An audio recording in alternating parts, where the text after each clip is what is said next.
సింహం 2 అడుగులు ఎంకలేసిందంటే దాని పని అయిపోయినట్టు కాదు బ్రో. వేటాడనీకే చూసిర్రు కదా! నాకు తిక్క లేచి పంజాబ్ మీదకి కొడితే ఎట్లా పడ్డానో పంజాబ్ పంగా పగిలింది. ఇక 240 కొట్టి మేమే గెలుస్తాం అనుకుర్రు పంజాబోళ్ళు. కానీ ఈడున్నది ట్రావిస్ షేక్ ఆడిచ్చినాం గ్రౌండ్‌ల. ఇక నో బాల్ లేదు, నడ్డి మీద ఎటికెళ్ళు లేవు. నువ్వు కూడా ఇంగా. ఇక ఉగాది పండుగ ఓడిపోయినావు, శ్రీరామనవమి కూడా మ్యాచ్ ఓడిపోయినావు. కానీ హనుమాన్ జయంతికి తగ్గేదే లేదు, ఓడిపోయేదేలే. సంకలేసుకొని లేపిన సిక్స్‌లు ఒక్కొక్కటి. ఒకటి కాదు, 2 కాదు, 10 సిక్స్‌లు లేపిన. 10 పంగా పంజాబ్‌ని వంగబెట్టినాం. ఇక ఇప్పటి నుంచి కోత మొదలైంది. ఎన్ని టీంలొచ్చినా ఆగేదే లేదు.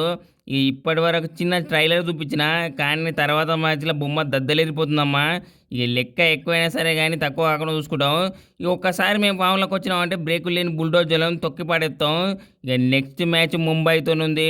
ఇక ముంబైకి బొంబాయిని ఏం చెప్తా చూపిస్తా, బొమ్మ చూపిస్తా బొంబాయికి.